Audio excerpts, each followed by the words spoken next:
구문.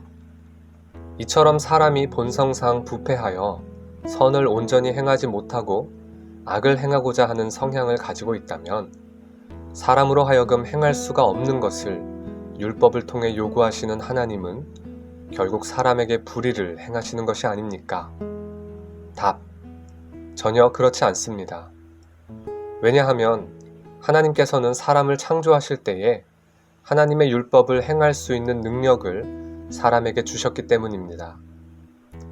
그런데 사람이 마귀의 꾀임을 받아 마음이 내키는 대로 불순종하여 그와 같은 하나님의 선물들을 자신뿐만 아니라 후손들도 모두 잃게 된 것입니다.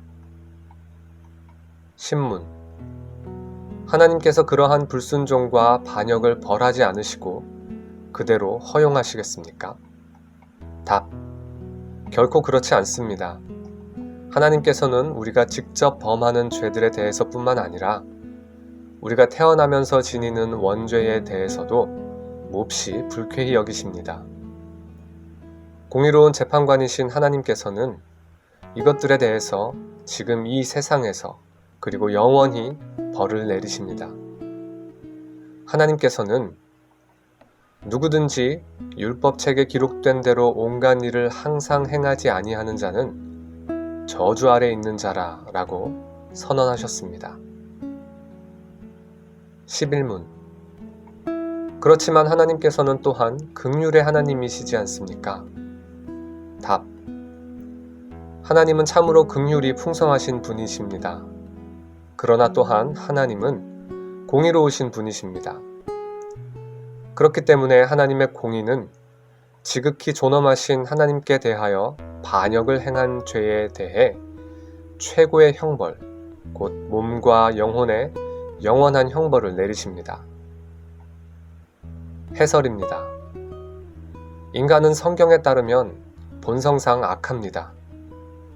인간은 나면서부터 하나님을 마음에 두기 싫어하고 또 이웃을 사랑하지 않는 성향을 가지고 있습니다. 이러한 성향은 인간이 스스로 끊어낼 수 없는 것입니다. 왜냐하면 그것은 인간의 본성에 깊이 뿌리를 내리고 있기 때문입니다. 이러한 성향을 가진 인간을 가리켜 성경에서는 죄의 정욕에 종노릇하는 비참한 자라고 표현합니다. 그리고 성경은 죄의 정욕에 따라 사는 인간이 이 땅에서 사는 동안만 아니라 인생을 다 살고 난 다음에 하나님 앞에서 영원한 사망의 심판을 받게 될 것이라고 선언합니다.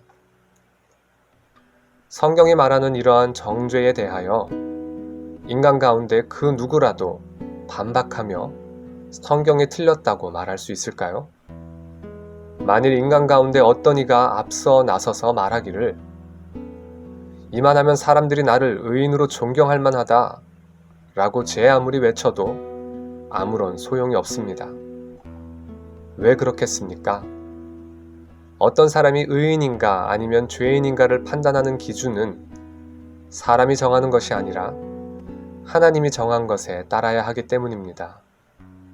다시 말해서 하나님께서 인간에게 정하여 주신 법도 곧 하나님의 율법에 따라서 판단되어야 하기 때문입니다.